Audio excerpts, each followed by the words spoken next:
Greetings to everyone. Welcome to Online English Academy. We're studying language and linguistics, an optional English subject in B.Ed first year under the syllabus of TU. And we're in the chapter 2, phonetics and phonology. And in this video, we're going to discuss the topic 2.5, the English consonants. आजको भिडियोमा हामी 2.5 English कन्सोनेन्टको बारेमा पढ्नेछौँ। योभन्दा अगाडि हामीले chapter 1 complete गरिसकेका छौँ र च्याप्टर 2 का पनि 2.4 सम्मको भिडियोहरू अपलोड गरिसकेका छौँ।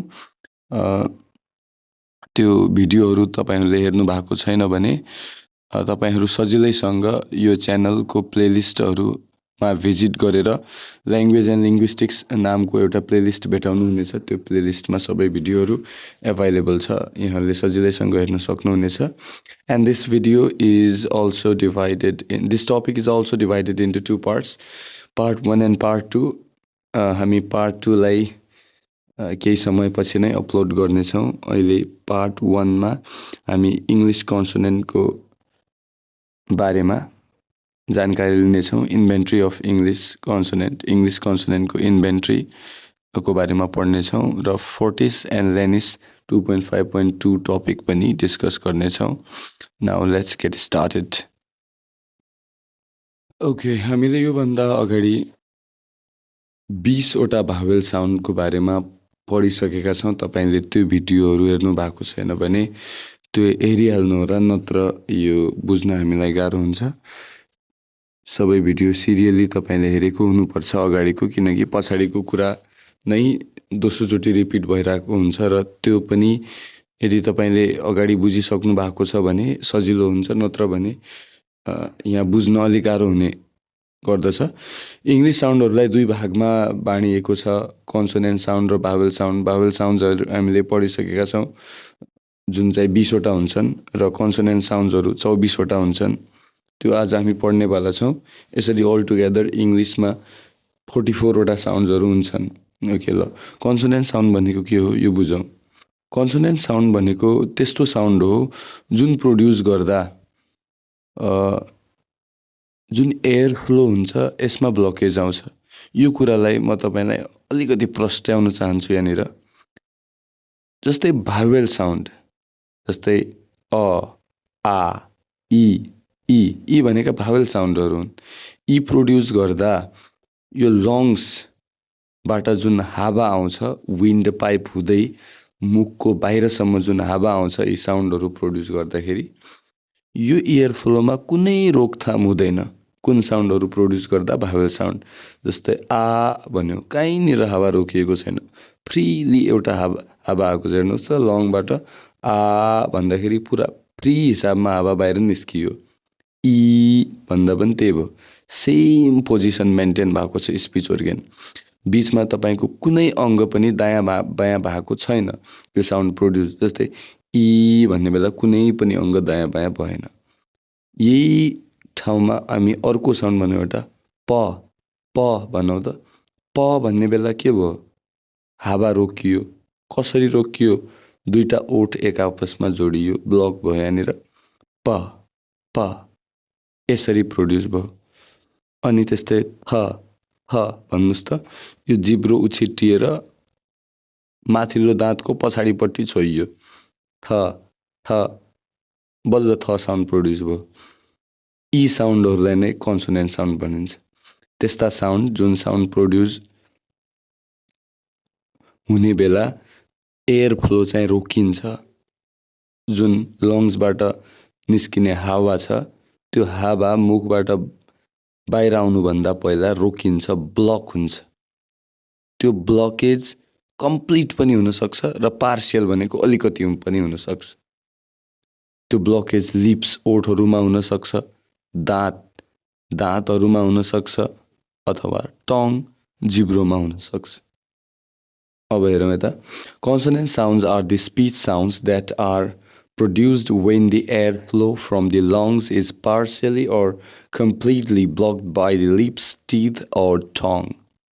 कन्सोनेन्ट साउन्ड भनेका त्यस्ता साउन्ड हुन् जुन प्रड्युस हुने बेला एयर फ्लो रोकिन्छ, ब्लक हुन्छ, पार्सियली अथवा कम्प्लिटली। केही मात्रामा, पार्सियली भनेको अलिकति अथवा कम्प्लिटली भनेको पुरै ब्लक हुन्छ प्रड्युस हुने बेला भनेपछि त्यस्ता साउन्डलाई कन्सोनेन्ट साउन्डहरू भनिन्छ। Unlike vowel sounds, consonants cannot be produced clearly without the support of a vowel. अब कन्सोनेन्टलाई भावेलको सपोर्ट बिना क्लियरली प्रड्युस गर्न सकिँदैन, प्रोनाउन्स गर्न सकिँदैन भन्छ। फर इक्जाम्पल हामीले एउटा क साउन्ड पुरै पढ्दा क भन्दाखेरि क को पछाडि के पनि आउँछ, अ पनि आउँछ। यसरी अ भनेको त भावेल हो भनेपछि त्यो भावेलको सपोर्ट लिएरै कन्सोनेन्टलाई क्लियरली बोल्न सक्छौँ। नत्र अ नभनिकन क भन्न त गाह्रो हुन्छ। कसरी भन्ने त पछाडि अ त आइहाल्छ नि। यसरी भावेलको सपोर्ट लिनुपर्छ अरे कन्सोनेन्टहरूलाई क्लियरली प्रोनाउन्स गर्न। English has 24 consonant sounds which are classified according to place of articulation, where the sound is produced in the mouth, manner of articulation, how the sound is produced, and voicing, whether these vowel chords vibrate or not. इङ्ग्लिसमा 24 वटा vowel consonant साउन्डहरू छ रे, जसलाई विभिन्न तरिकामा वर्गीकरण गरिएको छ। ती विभिन्न तरिका विशेष गरेर 3 प्रकारका छन्। पहिलो हो place of articulation. Place of articulation भनेको के हो भनेपछि where the sound is produced in mouth. यो मुखमा कहाँनिर त्यो साउन्ड प्रोड्युस भयो भन्नुको अर्थात् त्यो साउन्ड प्रोड्युस गर्दाखेरि स्पिच अर्गेनहरू मुखभित्र रहेका ओरल क्याभिटीमा जुन हाम्रा अङ्गहरू रहेका छन्, यी अङ्गहरूको अवस्था कस्तो थियो त, पोजिसन कस्तो थियो, त्यसको आधारमा यो कन्सोनेन्टलाई वर्गीकरण गरिन्छ भनेपछि त्यसलाई प्लेस अफ आर्टिकुलेसन भनिन्छ। जस्तै केही साउन्ड प्रोड्युस गर्दा जिब्रो दाँतको पछाडि ठोकिन्छ, केही साउन्ड प्रोड्युस गर्दा दुवै ओठ एक आपसमा आउँछन्, मिल्छन्। यस्ता विभिन्न तरिकाले साउन्डहरू प्रोड्युस हुन्छन्। यी विभिन्न तरिकाले साउन्ड प्रोड्युस गरेको कुरालाई आधारमा हामी यो क्लासिफाई गर्छौँ भने त्यसलाई प्लेस अफ आर्टिकुलेसन भनिन्छ। Manner of articulation, how the sound are produced. यो म्यानर अफ आर्टिकुलेसन भन्नाले ती साउन्डहरू कसरी प्रोड्युस हुन्छन्, कुन तरिकाले प्रोड्युस हुन्छन्, यसको बारेमा हामी डिटेल रूपमा पार्ट 2 मा पनि छलफल गर्नेछौँ। अहिले सिम्पली बुझौँ म्यानर अफ आर्टिकुलेसनको आधारमा पनि यो कन्सोनेन्ट साउन्डहरूलाई क्लासिफाई गरिएको छ। र अर्को तेस्रो भनेको भोइसिङ हो। भोइसिङ भन्नाले भोइस्ड र भोइसलेस, भोकल कोर्ड्सहरूले भाइब्रेट गरे कि गरेनन् त्यो कन्सोनेन्ट प्रोड्युस गर्दाखेरि, त्यो आधारमा पनि यसलाई वर्गीकरण गरिन्छ। यसको बारेमा हामी पार्ट 2 मा डिटेल छलफल गर्छौँ। अहिले हामी आज 2.5.1 द इन्भेन्ट्री अफ कन्सोनेन्ट साउन्ड्सलाई विशेष महत्त्व दिनेछौँ। इन्भेन्ट्री अफ कन्सोनेन्ट साउन्डको बारेमा अब हामी पढ्छौँ। Okay, let's start. Okay, let's look at this chart. अब यो चार्टमा हेर्नुहोस्, सिरियल नम्बर यहाँ 24 वटा कन्सोनेन्टहरू छन्। आइपिए साउन्ड भनेको छ। इङ्ग्लिसमा कस्तो सिम्बल हुन्छ त्यो यो 2वटा स्ल्यासभित्र लेखिएको सिम्बलहरू। अनि क्लोजेस्ट नेपाली साउन्ड, यहाँहरूको सजिलोको लागि यो साउन्डलाई नेपालीमा मिल्दोजुल्दो साउन्ड के हो त त्यो पनि मैले लेखिदिएको छु, जुन चाहिँ त्यति आवश्यक छैन इक्जामको दृष्टिकोणले त, तर पनि बुझ्न धेरै सजिलो गर्छ यसले। इनिसियल इक्जाम्पल, मिडियल इक्जाम्पल र फाइनल इक्जाम्पल भनेर राखिएको छ।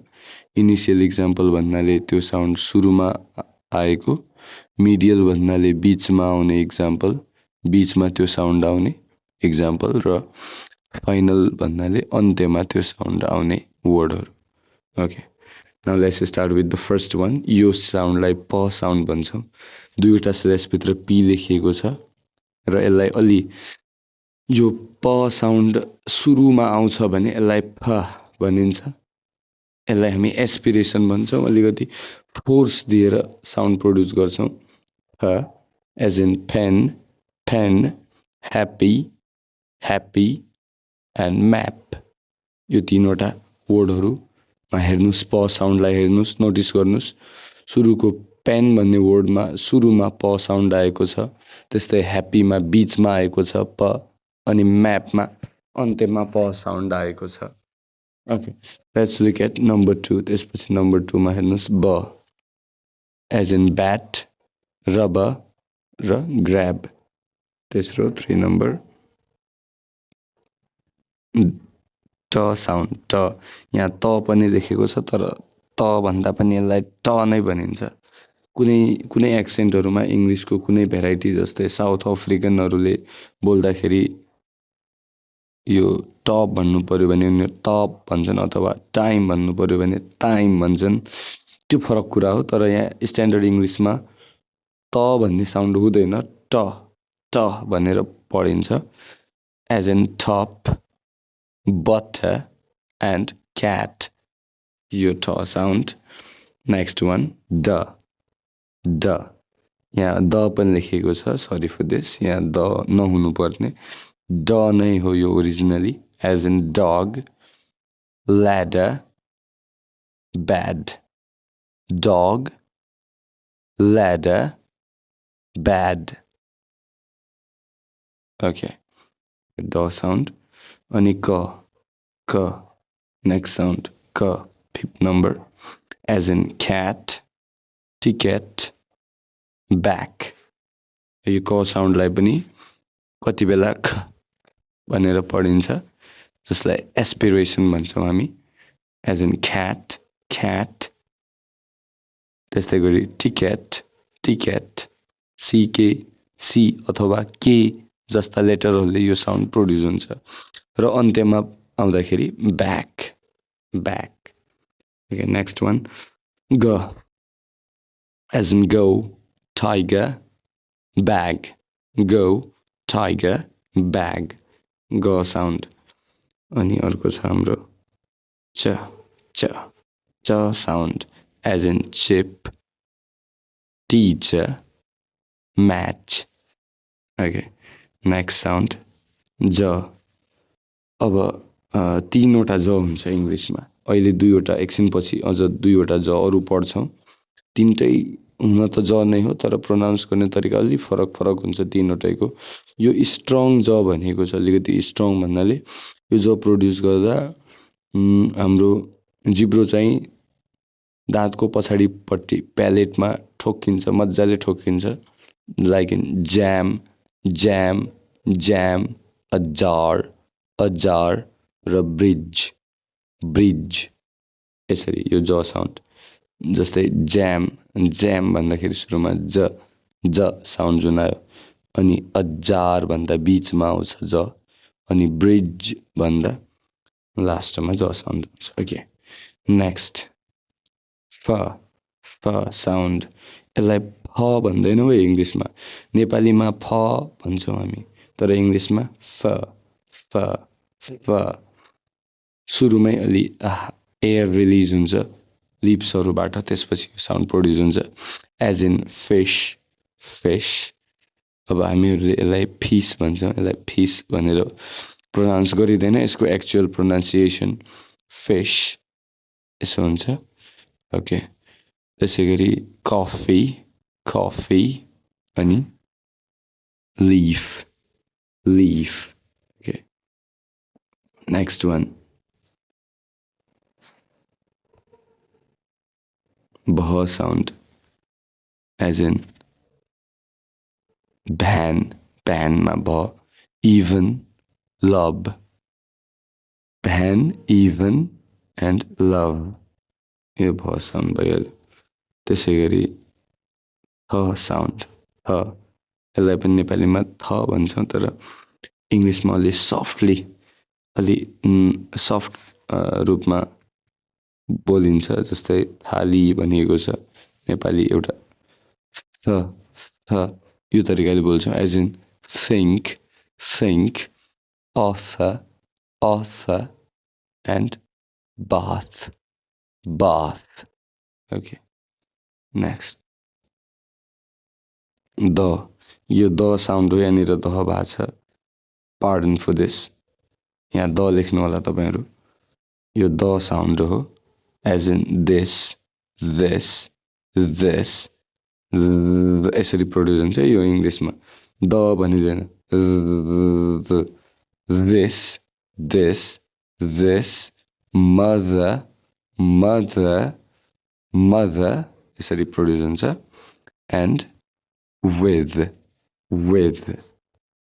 त्यही भएर यहाँ ध लेख्नुको कारण पनि के हो भनेपछि यो अलि हुन त द नै हो तर अलि ध सफ्ट ध जस्तो सुनिन्छ भन्न खोजेको नेक्स्ट वान स साउन्ड पातलो स as in son, sister, and bus. Son, sister, bus. Sa sound. है ओके ज अझ अर्को ज आयो यहाँनिर हेर्नुहोस् 3वटा ज हुन्छ भनेको थिएँ अब यो मौरीको आवाज जस्तै अलि बढी भाइब्रेसनवाला ज हो उर्दू भाषाबाट ल्याइएको बोरो गरिएको भन्छ लर्न फ्रम उर्दू भनेको छ as in zoo lizard and quiz यो ज साउन्ड है त ओके नेक्स्ट स अब यो मोटो छ माथिल्लो पातलो छ र यो अहिले पढ्न जाँदैछौँ जुन हामी यो 15 नम्बरमा छ यो भनेको मोटो छ दुईटैको बीचमा फरक के प्रोनाउन्सिएसनको फरक यो माथिल्लो पातलो स पढ्दाखेरि स यसरी भन्छौँ भने मोटो समा मोटो आवाज निस्किन्छ यो शू जस्तै शू मिशन एन्ड फिश अब यहाँ हेर्नुहोस् है जस्तै माथिल्लो सन भन्दाखेरि यस्तो पातलो स आछ शू भन्दाखेरि मोटो स आछ यो पातलो स प्रोड्युस गर्दा ओठहरू स्प्रेड हुन्छ स्माइल गरेको जस्तो पोजिसनमा आउँछ यसरी अनि यो मोटो स प्रोड्युस गर्दाखेरि ओठहरू राउन्डेड पोजिसनमा आउँछ ओभल पोजिसनमा आउँछ जस्तै okay shoe sun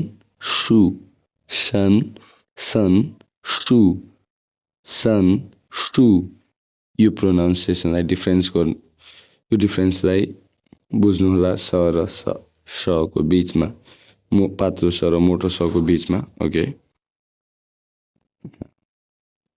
let's move at next sound 16 number अब अर्को ज 3वटा ज 2वटा माथि पढिसक्यौँ तेस्रो नम्बरको ज छ 3 जस्तो सिम्बल छ ओके यो भेरी सफ्ट एकदमै सफ्ट ज साउन्ड हो यो प्रोड्युस गर्दाखेरि अब जिब्रो माथि प्यालेटमा ठोकिँदैन यो जिब्रो चाहिँ तलै रहन्छ ज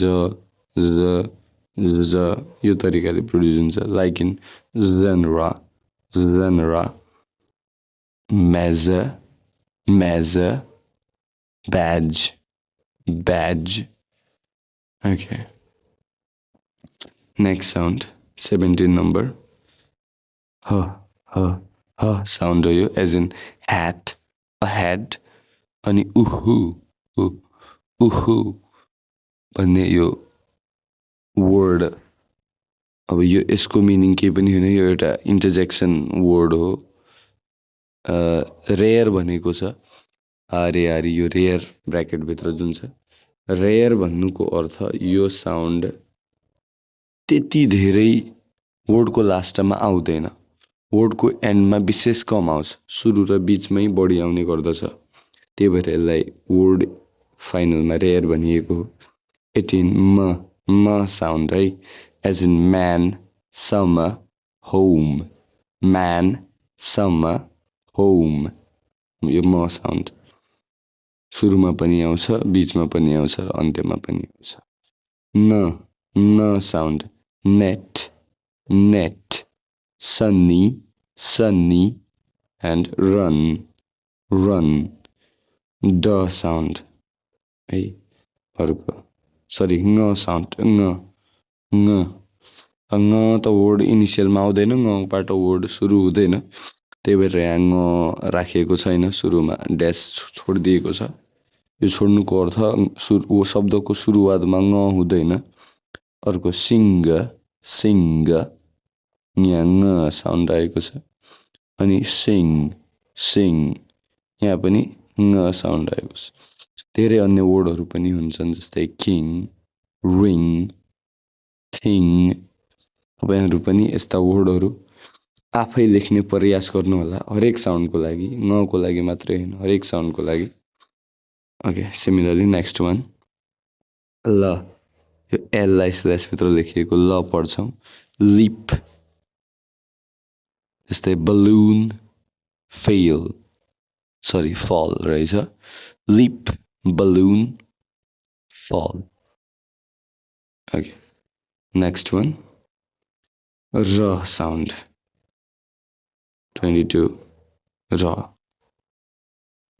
like in red, carrot, car, red, carrot, car, र 23 w sound, as in wet, away, now, wet, away, now.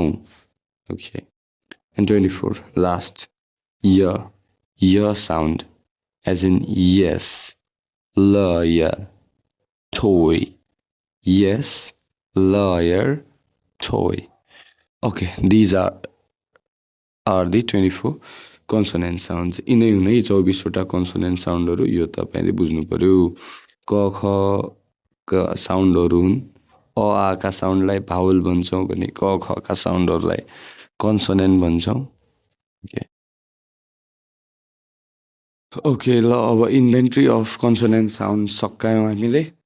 यसपछि हामी नयाँ टपिक सुरु गर्छौँ। 2.5.2 फोर्टिस एन्ड लेनिस। यो भनेको अब कन्सोनेन्टसँगै टपिकहरू हुन् यिनीहरू। 2.5 भित्रका जम्मै टपिकहरू कन्सोनेन्ट रिलेटेड नै हुने हुन्। अब 2.5.2 फोर्टिस एन्ड लेनिस। यो भनेको कन्सोनेन्टको दुईवटा प्रकारहरू हो। दुई प्रकारमा कन्सोनेन्टलाई बाँडिएको छ। फोर्टिसलाई स्ट्रङ कन्सोनेन्ट भन्छौँ भने लेनिसलाई विक कन्सोनेन्ट भन्छ। सजिलो छ, यसलाई तपाईँ एकछिनमै बुझ्नुहुन्छ। फोर्टिस भनेको के हो भनेपछि त्यस्ता कन्सोनेन्टहरू जसलाई प्रोड्युस गर्दा अलि बढी तागत लाग्छ, बढी एफोर्ट लाग्छ, हाम्रो पावर बढी लाग्छ। त्यस्ता साउन्ड बोल्दाखेरि अलि बढी पावर लागेर प्रोड्युस हुने जुन कन्सोनेन्ट साउन्ड छन् तिनलाई फोर्टिस भन्छौँ भने कम पावरमा कम प्रेसर प्रयोग गरेर प्रोड्युस हुने साउन्डलाई लेनिस अर्थात् विक कन्सोनेन्ट साउन्ड भन्छौँ है। In English phonetics consonants are classified as fortis strong and lenis weak based on amount of muscular effort and breath force used in pronunciation. के भन्छ भनेपछि इङ्ग्लिसमा कन्सोनेन्टलाई फोर्टिस स्ट्रङ र लेनिस अर्थात् विक गरेर दुई भागमा विभाजन गरिएको छ। के को आधारमा त मस्कुलर एफोर्ट, हाम्रो मसलहरूले कति मेहनत गर्छन् त त्यो साउन्ड प्रोड्युस गर्न, र ब्रेथको फोर्स कति छ त्यसको आधारमा यो वर्गीकरण गरिएको छ भन्छ। सुरुमा फोर्टिस साउन्डको बारेमा पढौँ। फोर्टिस कन्सोनेन्ट्स, जसलाई स्ट्रङ कन्सोनेन्ट पनि भन्छौँ। Fortis consonants are produced with greater muscular tension and stronger breath force. अब यो फोर्टिस कन्सोनेन्टहरू प्रोड्युस गर्दा ग्रेटर भनेको ठुलो मस्कुलर टेन्सन, बडी मसलको टेन्सन हुन्छ, र स्ट्रङ्गर ब्रेथ फोर्स, श्वासको फोर्स पनि के हुन्छ त बढी हुन्छ। They are generally voiceless. यिनीहरू विशेष गरी भोइसलेस हुन्छन्। भोइसलेस भन्नुको अर्थ यी प्रोड्युस गर्दाखेरि भोकल कोर्ड्सहरू भाइब्रेसन हुँदैन। अब भोकल कोर्ड्सहरू भनेको के हो भनेपछि तपाईहरूले अगाडिको भिडियोहरू हेर्नु पर्यो। त्यहाँ हामीले भोकल कोर्ड्सको बारेमा, स्पिच ओर्गेन्स भन्ने भिडियोमा भोकल कोर्ड्सको बारेमा बुझिसकेका छौँ। अब फोर्टिस कन्सोनेन्ट भनेका कस्ता रहेछन्? यी प्रोड्युस गर्दाखेरि मसल टेन्सन बढी हुने रहेछ, ब्रेथ फोर्स पनि बढी हुने रहेछ, र भोकल कोर्ड्सहरूको भाइब्रेसन नहुने रहेछ। 9 वटा फोर्टिस कन्सोनेन्ट्सहरू छन् इङ्ग्लिसमा। प ट क त्यसै गरी फ थ स श च ह यो यति गरेर 9वटा छन्। यी प्रोड्युस हुँदा अलि बढी तागत लाग्छ अरे। We feel a stronger puff of air in sound। अब हामी यो स्ट्रङली एकदम फोर्सफुल हावा बाहिर आएको फिल गर्छौँ रे यी साउन्डहरूमा। जस्तै ह ह भन्दाखेरि के हुन्छ त अलि बढी फोर्समा हावा बाहिर निस्किन्छ। त्यस्तै छ छ छ यसरी प्रोड्युस हुने नि। नर्मली प भनेर त भनिँदैन नेपालीको जस्तरी। इङ्ग्लिसमा त फ फ यो साउन्डलाई यसरी प्रोड्युस गरिने हो। त्यस्तै गरी ठ यसलाई यसरी र ख यसलाई यसरी यसरी यो भन्दाखेरि अलि तागत चाहिँ बढी लाग्छ। त्यसैले यसलाई स्ट्रङ कन्सोनेन्ट अर्थात् फोर्टिस कन्सोनेन्ट पनि भनिन्छ। सेकेन्ड हेरौँ लेनिस कन्सोनेन्ट्स विक। लेनिसलाई विक ठ्याक्कै उल्टो। अब यहाँ कम फोर्स लाग्छ, एफोर्ट मस्कुलर एफोर्ट कम हुन्छ, त्यहाँ बढी हुन्थ्यो। त्यहाँ भोइसलेस थिए, भाइब्रेसन हुन्थेन भोकल कोर्डमा, यहाँ अब भाइब्रेसन पनि हुन्छ। Lenis consonants are produced with less muscular tension and weaker breath force. Lenis कन्सोनेन्टहरू कम मस्कुलर टेन्सन र विक ब्रेथ फोर्स, कमजोर यो फोर्स, कम फोर्समा नै प्रोड्युस गरिन्छन्। They are generally voiced. सामान्यतया यिनीहरू भोइस्ड साउन्डहरू हुन्, अर्थात् भोकल कोर्ड्सहरू भाइब्रेट हुन्छ नि साउन्ड प्रोड्युस गर्दा। अब यो 15वटा छन् विक साउन्डहरू। जस्तै ब ड ग भ द ज ज ज म न ङ ल र श य अनि व है। अब यो यसको बिचमा प्र्याक्टिकली डिफ्रेन्स तपाईँहरूलाई म देखाइदिन्छु। जस्तै फोर्टिस र रेनिस, स्ट्रङ र विकको बिचमा कस्तो फरक छ त। यहाँबाट यो पहिलो साउन्ड पलाई लिउँ अनि त्यसपछि लेनिस नम्बर 2बाट ब, प र बको प्रोनाउन्सिएसनमा फरक हेरौँ। थ थ यो पहिलोवाला थ भन्दाखेरि बढी पावर लाग्यो हेर्नुहोस्, अनि ब भन्दाखेरि कम। यताको यो पहिलो पेनवाला थ थ थ फेन फेन भन्दाखेरि हाम्रो अलि पावर बढी लाग्छ। त्यस्तै जम्मै साउन्डहरू पनि त्यस्तै हुन्। अनि तर यो 2 नम्बरका विक साउन्डहरू यिनमा कम पावर लाग्छ। जस्तै ब ब्याट, डग डग हावा बाहिर निस्केको त्यति फिल भएन है। ब्याट भन्दाखेरि त्यति धेरै हावा बाहिर निस्केको छैन। बाहिर त निस्किन्छ हावा, हावा बाहिर ननिस्किकन प्रोड्युस नै हुँदैन साउन्ड, तर स्लोली ब्याट सरी। र उता फ्यान फ्यान भन्दाखेरि अलि बढी प्रेसरमा हावा निस्किन्छ। यति फरक हो यो दुईटाको बिचमा। ओके, अब यो 5.2.2 पनि सकियो। सरी 2.5.2 पनि। अब अर्को टपिक 2.5.3 यो हामीले पार्ट 2 मा डिस्कस गर्ने टपिक हो। I will be there with you discussing this topic in part 2 है। 3 term description of consonant sound भनेको छ। 3वटा आधारहरूमा कन्सोनेन्ट साउन्डलाई डिस्क्राइब गरिएको छ। भोइसिङको आधारमा, अनि प्लेस अफ आर्टिकुलेसनको आधारमा र म्यानर अफ आर्टिकुलेसनको आधारमा।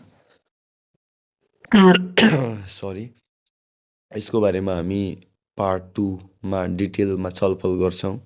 धेरै इम्पोर्टेन्ट कुरा हो यो इक्जामको लागि। विशेष गरेर यो सोधेकै हुन्छ कुनै न कुनै प्रकारले हरेक इक्जाममा 3 term description of consonant sound.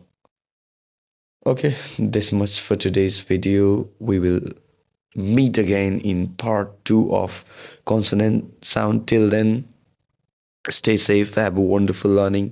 Thank you. See you in the next video. And if you like this video, subscribe my YouTube channel, turn on the notification bell for more videos of language and linguistics as well as other English learning videos. Similarly, share this video among your classmates or friends or teachers, and don't forget to watch our upcoming videos. Have a wonderful learning. Okay, thank you this much.